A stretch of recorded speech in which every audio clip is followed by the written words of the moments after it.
Radio with your host, me, President John Henry Eaton.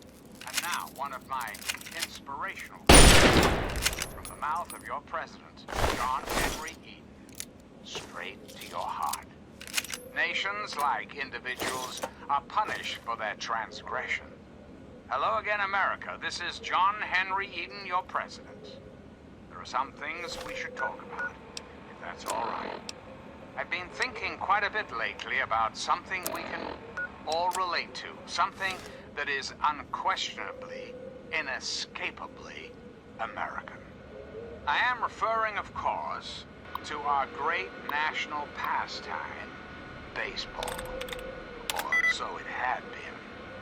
That's right, America. Before we were devastated by atomic war, each state had its own professional baseball team. Imagine. Perfect, cloudless day. The sun is warm, welcoming. And on the horizon, they appear, like knights of yore, armed with bats of ash and hickory. Their name, the Capitol Congressmen. Their purpose, to make you, dear America, revel in the joys of sport and sunshine, if only for an afternoon. Now, ask yourself this. What if the Capitol Congressmen could live again? What if they could compete with baseball teams from Pennsylvania or Maryland? Put your faith in John Henry Eaton, great America, and baseball will live again. Comfort, recreation, healthy competition, all will live again. This country will live again.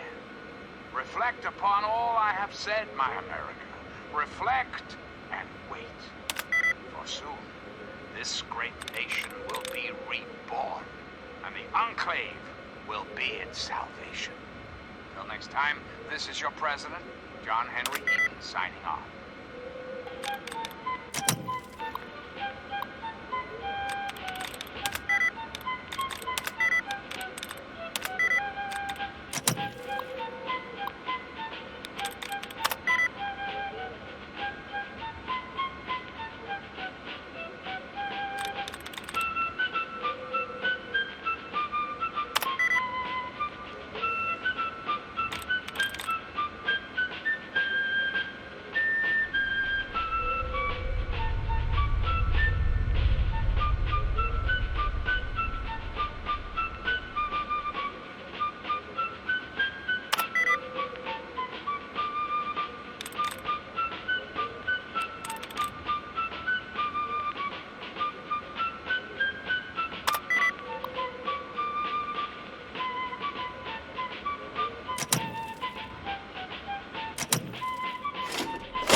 Aha!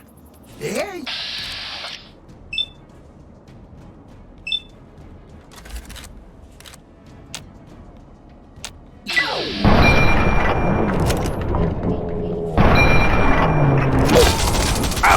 Company!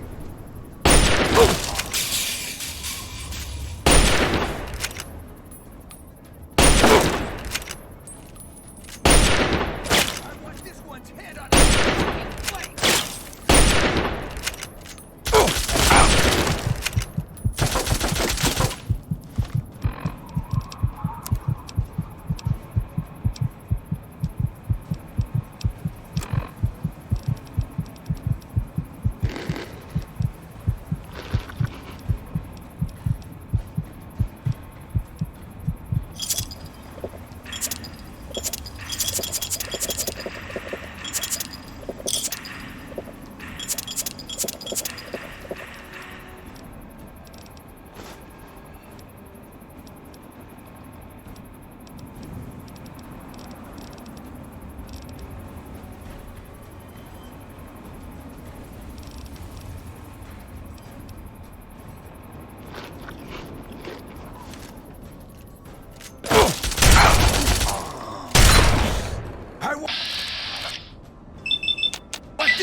You're not here to try and steal my secrets, are you? The secret of making Ultrajet, obviously. Oh, damn it. Now the cat's out of the bag. Typical me. I suppose you could say that. Ultrajet is almost double the potency of Jet. Perfect for ghouls. Jet barely affects us, you see. Only trouble is, it's almost impossible to gather the ingredients together.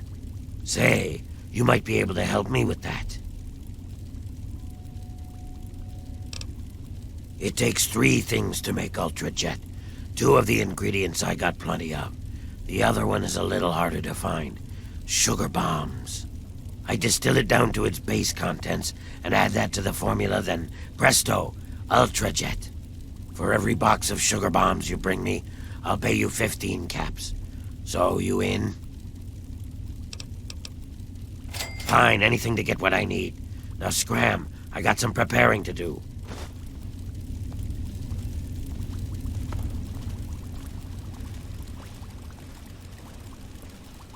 Yeah? You got something to say?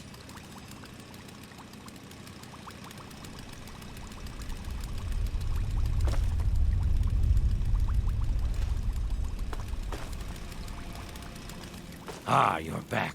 Good.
Whoa, whoa, slow down there. This area's off limits to everyone but the family. Where the hell do you think you're going?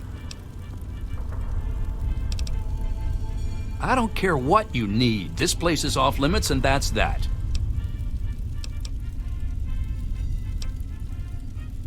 Sounds like an interesting problem. Let me take 100 of those off your hands. You know, lighten the load. I suggest taking the door around the corner if you want to get where I think you're going. You'll find it unlocked in a moment. If I were you, I'd speak to Vance before you poke around too much. You can usually find him on the mezzanine overlooking the common area. We are a badass gang, and we don't take shit from nobody. We also don't like nosy assholes who creep around asking too many stupid questions. This lovely hole in the ground is Meresti, the headquarters of the family. Just remember, I got my eyes on you. We all do. John Henry Eaton, let's chat, shall we? Do you know there are those amongst us who would shatter our hopes for peace, order, and security? These radical malcontents don't care about you. They don't care about America. All they care about is fulfilling their own selfish desires. Let's take a tally of these agitators, shall we? There are, of course, the raiders, those anarchistic...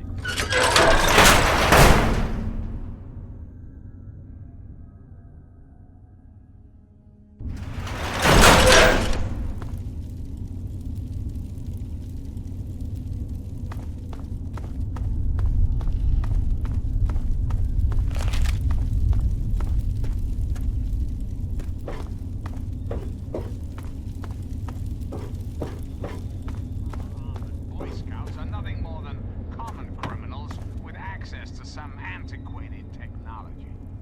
Criminals who have had the audacity to claim this country's most important military. I don't think we've been properly introduced. I'm Holly, Vance's wife.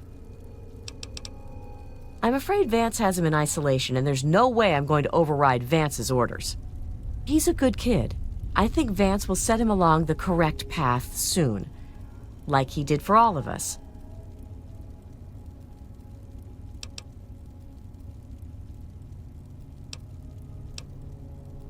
You don't think he's already messed up? Come on, don't kid yourself. We pulled him out of that shithole town just in time. Like I said, he's in isolation. It's his time to meditate and reflect. This is Meresti, the home of the family. It's the only safe place for these poor people. My husband started this group not long ago. He was trying to save them from a life of hardship and ridicule. They come from all over the wasteland now to find us and become part of the family. It was good talking to you.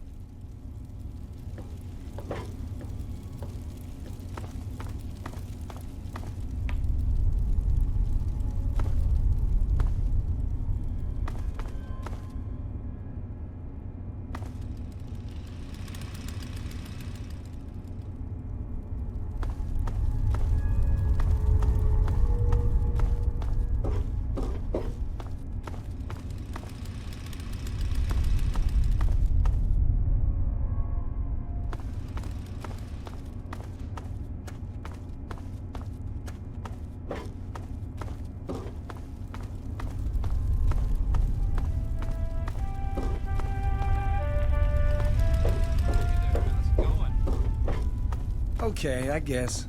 The new guy's taking up most of my time, but I think he'll come around. He's been through some serious shit. Hey, with Vance teaching him personally, he's bound to figure it all out soon enough. I wouldn't worry about it, really. See you later. You new here, too? I don't think I've met you yet. The name's Alan. What did you want?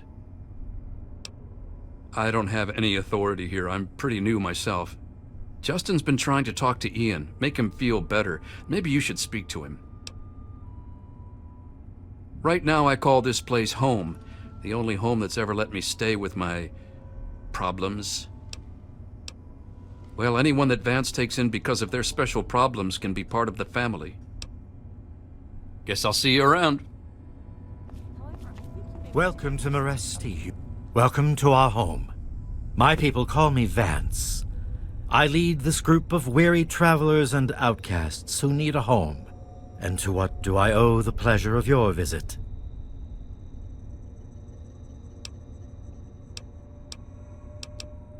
What you see before you is the last bastion of hope for the downtrodden and misunderstood. It is a sanctuary for the oppressed and a beacon of faith for the tyrannized. We are the remnants of society, cast aside like the clean-picked bones of a hunter's feast. I led my flock beneath the sun-baked sands of the wasteland to keep them safe and teach them my ways. Men of science would call us cannibals, eaters of human flesh. Society labels us as monsters, demons, and the unclean.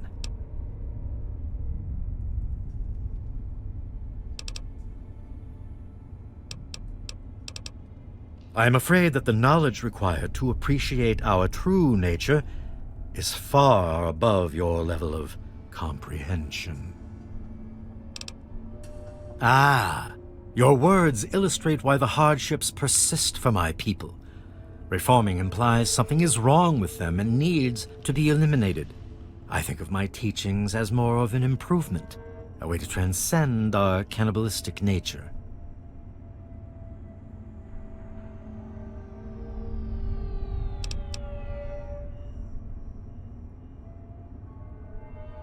That is completely untrue.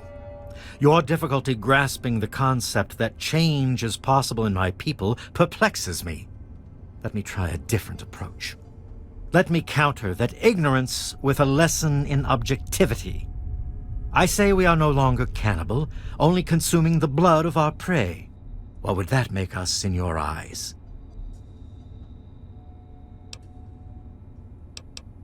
Then that is a mystery you will have to solve on your own. In ceremony, each member of the family must speak one of the laws. It is theirs to remember and to enforce. Perhaps from these laws you can discover what we are. Return to me when you are ready. You wish to speak to... No, I can see it in your eyes. You do not yet possess that spark of realization. Continue speaking to my people.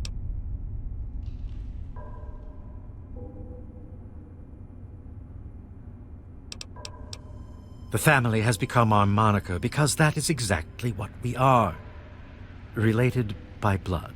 Even if all of us look different on the outside, we all have had the same vice infesting our insides. But now, through my teachings, these subjugated people have come together and formed a bond stronger than mere friendship. You are standing inside Maresti, the home of the family. This is our sanctuary from the outside world. It is a refuge for those society labels as outcasts. Ah, yes, my newest charge. What would you want with him?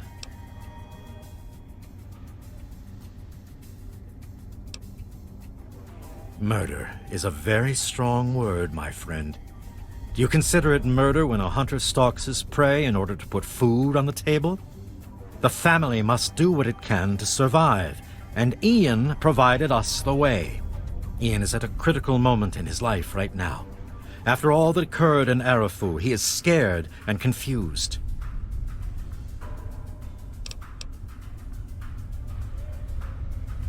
Ian's hunger for flesh overwhelmed him. It drove him to kill his parents.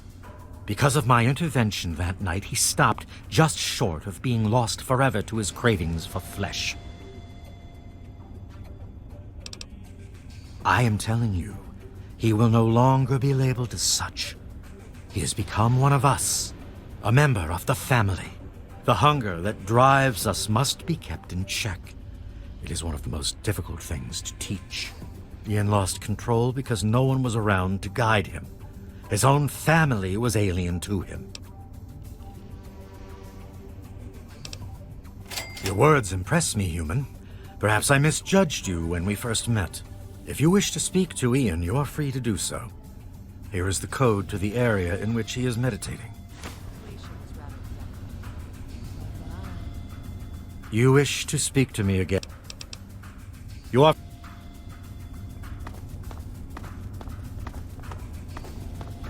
Hello there. I thought I knew everyone in the family, but I don't recognize you. You must be one of Vance's new initiates. My name's Justin. I'm pretty new here myself. Well, Vance makes each of us remember a rule. And when we all gather in the common area, we have to say it out loud. Kinda weird. So, my law is the fourth one. Seek not the sun's light. Embrace only the shadows. This is our refuge. Ian, what do you want from him? Yes, I know. He told me. Surprised? Well, Ian was there when it happened and did nothing to stop it. If you ask yourself why, the answer is obvious. He belongs with us here. He's one of us. Don't deny him his rightful home. No, just that Vance said he isn't to be disturbed while he's in meditation. How do you know that? If you've spoken to him like I have, I think you can see he's truly one of us. Ian confides in me. We share a special bond. I might be the only friend in the world he's got.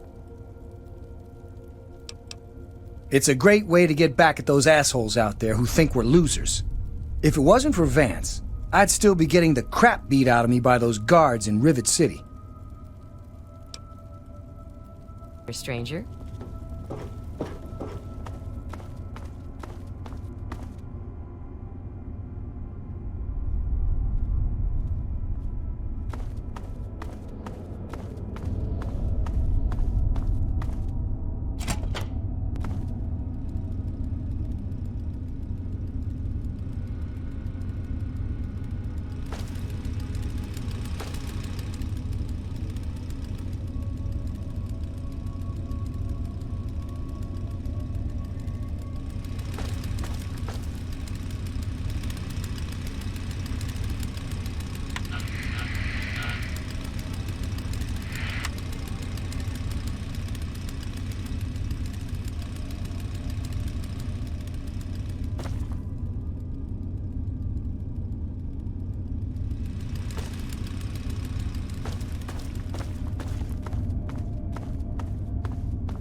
What do you want?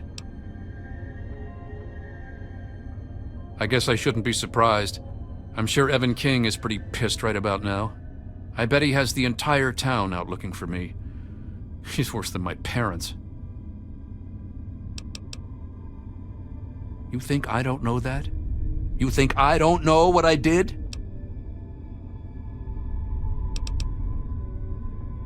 Then you must think I'm some kind of a monster.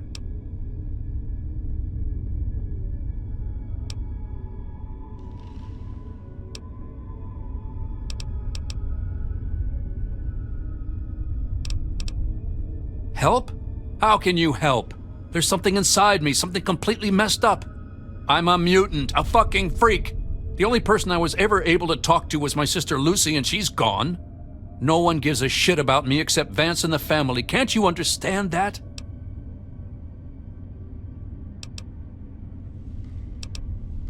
You know, for a second there, you sounded just like Vance. And you're right. I don't know what I'm running away from, but given time, maybe things can go back to the way they used to be. Please tell Vance I've made my decision. I'm going home to Arfu. I hope to see you there as well. I'm just gonna gather my stuff together and say my goodbyes, then I'll head on back. I wanted to thank you one last time for what you've done for me. My brain feels like less of a mess now. I think I may be seeing clearly for the first time in years. Don't worry about me. I've been through a lot, but I think I'm gonna be okay.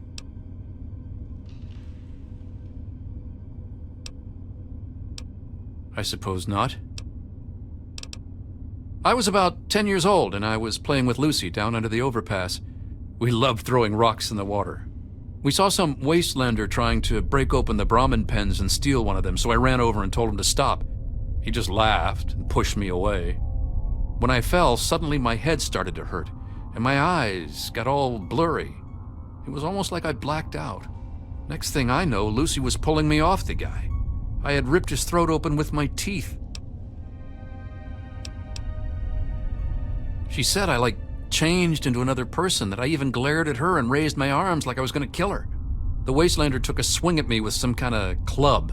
I turned around and jumped on him. I tore his throat open with my teeth. If he wouldn't have done that, Lucy may have been killed too. I just don't know. Lucy said Mom and Dad would never have understood. She told me to keep what I did a secret, and that she'd try and help me. Thanks to Lucy, she was able to stop that from ever happening again for years. Every time I'd feel the hunger, she'd hold on to me and not let go. After a while, the hunger almost seemed to go away until, well, I don't know. I really don't. I mean, I'm not totally dumb. I know they were in stories and all that. But who knows? Maybe Vance is right and vampires were just people like us who learned to control their hunger and drink only blood. I mean, vampires are regarded as feared monsters instead of hunted animals like cannibals. Kind of makes sense. Yeah, okay. It actually kind of makes me feel better to talk about it. Go ahead. I wish I could answer that. I really do. I don't even remember it happening. When the hunger takes over, it's like being pushed aside, like something else is controlling me. I can see what's happening, but can't close my eyes. I don't even remember exactly what happened until Vance knocked on the door.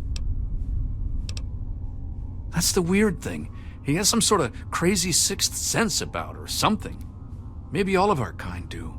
As soon as I was with the family, I really felt at home for the first time in my life. It's like all these people are my real brothers and sisters. I don't remember how long I sat there on the floor staring at my parents' bodies. It seemed like days.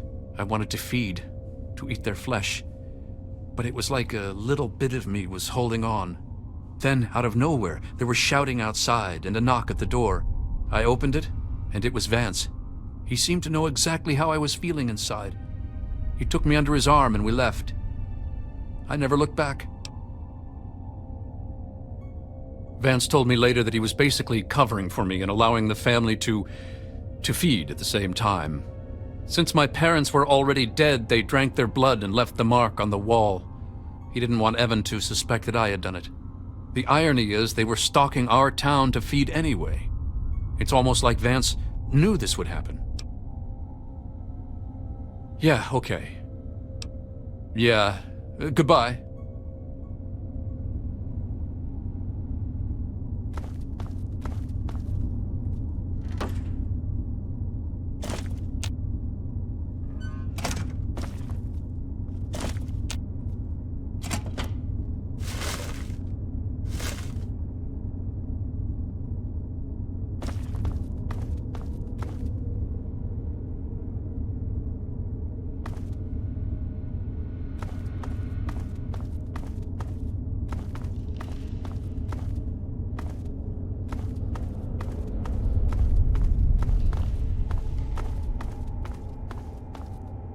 I trust your talk with young Ian went well. I am quite interested in learning the results of your discussion.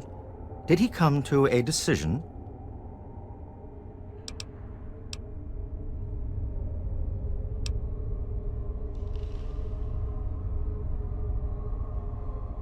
As long as you maintain this level of civility, please proceed.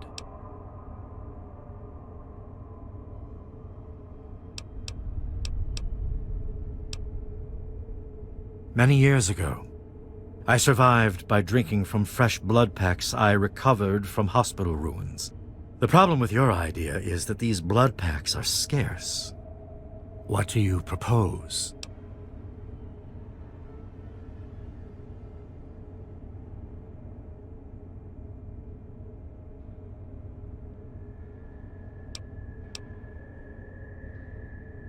Although I appreciate what you are trying to do, please realize that we have no money or goods to speak of.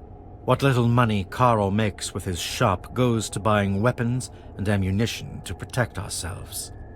I am very sorry. But perhaps you can make a better offer? Agreed. Please, take this proposal to Arafu. Speak with them and then return to me with their decision. I thank you for showing me that your kind can be trusted after all. It is a lesson I will not forget. Now, what of young Ian? Tell me his decision.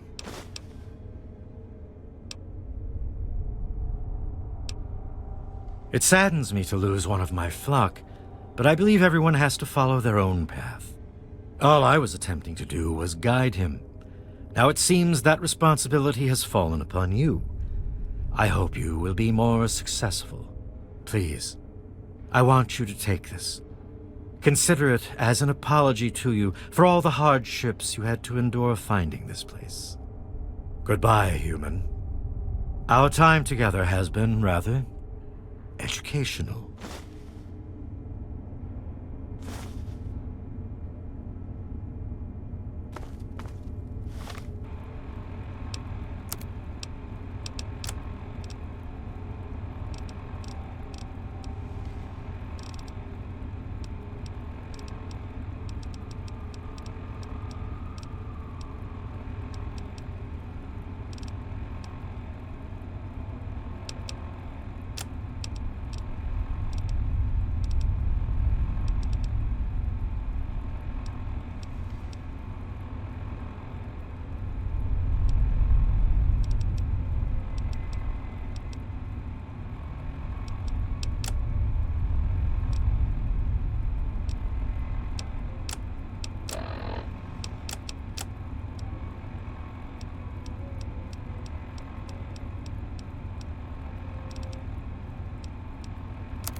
Arbitrary power is most easily established on the ruins of liberty, abused to licentiousness. I really hope you're not thinking of breaking This into is there. Enclave Radio.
Again. What's up? Just who is the Enclave? Why, now that's simple. The Enclave. The Enclave is you.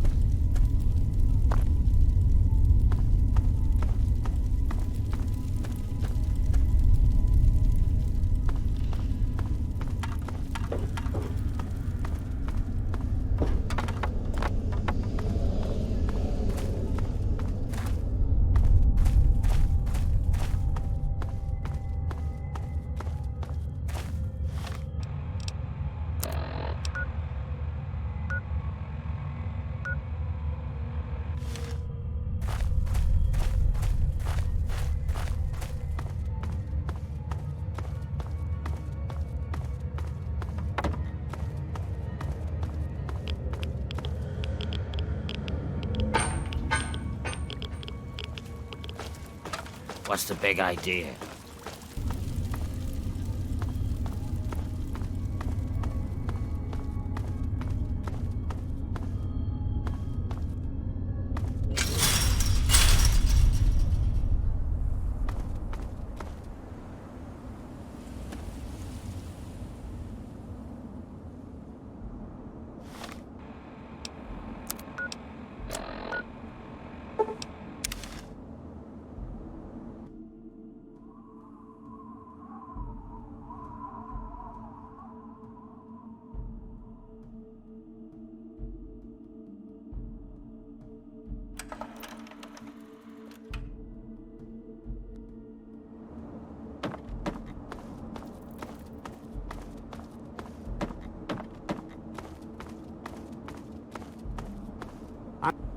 There he is, the hero of the day.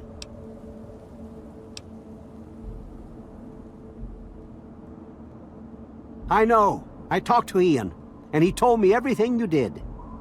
I don't know how you did it, but goddamn am I glad you walked up that ramp and lent us a hand. Thanks again, kid. Consider yourself welcome back here any time you're in this part of the wastes. Interesting. It seems they wish to enter into some kind of agreement. I guess it's better than pointing my gun down that ramp all day and hiding inside at night. Let Vance know he's got a deal. We'll do it. I'll speak to the others. I'm sure they'll agree with me.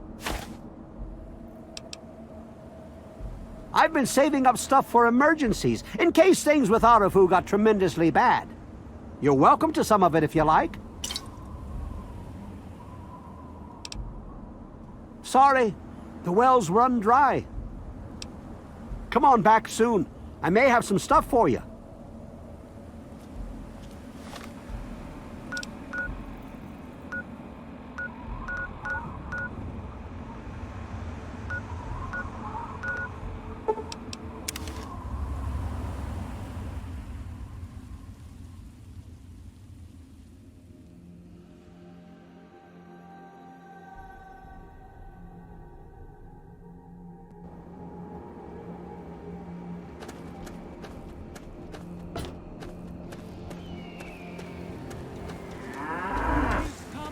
The clouds, and every eye shall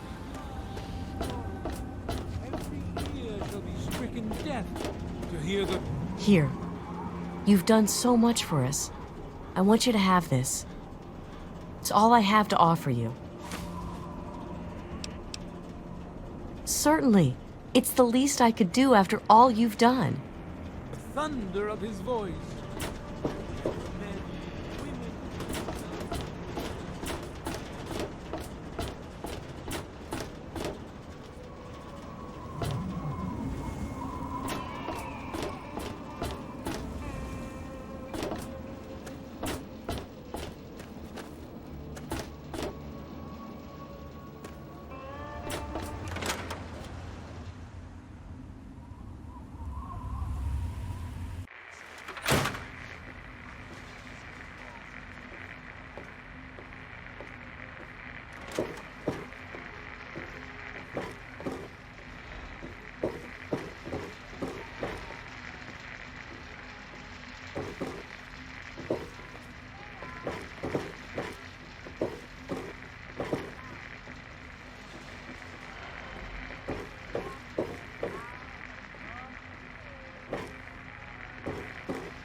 Well, hot damn! Someone new. Always a pleasure. Name's Billy Creel. You call me Billy, all right? I know Megaton looks more like a boneyard than a town, but it ain't all bad. Take me and Maggie, for instance. We make do just fine. I trade the stuff I scavenge, and she helps keep me on the straight and narrow. Oh, sorry. I guess I got ahead of myself, huh? Maggie's 9. Sweetest little girl you'd ever care to meet. We take care of each other. I ain't never had a daughter, but if I did, I'd want her to be Maggie. I took her in when her parents got killed by raiders. That was 2 years ago. It was a pretty bad scene. Small settlement up north. I'd stopped in to trade some salvage, and the whole place had been wiped out. I found Maggie hiding under a bed, in the same room where her parents had been butchered. We've been together ever since. All I know is that I spent too much time out there, and beyond that, I ain't gonna talk about it. Me? I deal with the caravan suppliers. I used to ride with those guys, so they cut me some good deals. Helps keep the town supplied. But more importantly, I take care of Maggie. Of course, she's getting a little old to have Billy looking over her shoulder all the time. Catch you later. And look who it is. What can this humble barkeep do for you?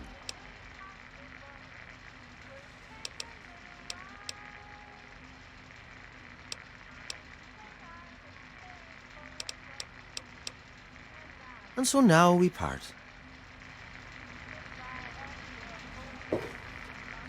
Hey, Pearl, what do you need?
You're dead!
You! Are you going to Point Lookout? I need your help. My daughter stowed away on the Duchess Gambit a few weeks ago, and I've been worried sick ever since. I haven't heard anything from her, but if you're going there, could you look for her? Please, I'll do anything to help.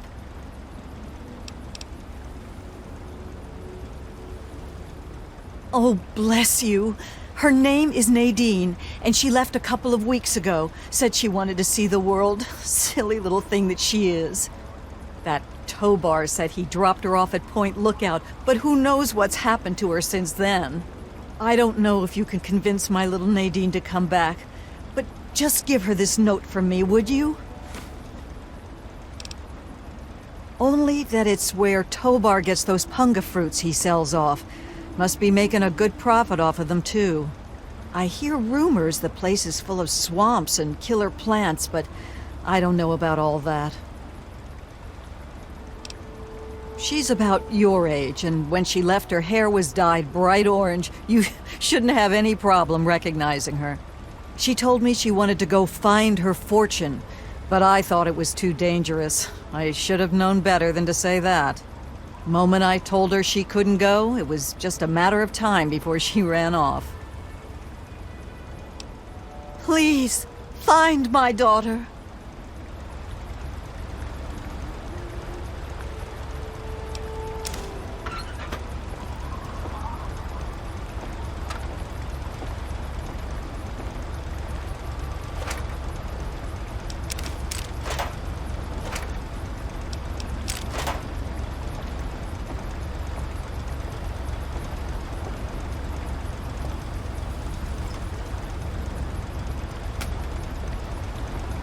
I need your help. Welcome, my friend. I am Tobar the ferryman, and this fine vessel is the Duchess Gambit. We're just back from Point Lookout, but it won't be long before we set off again. Interested?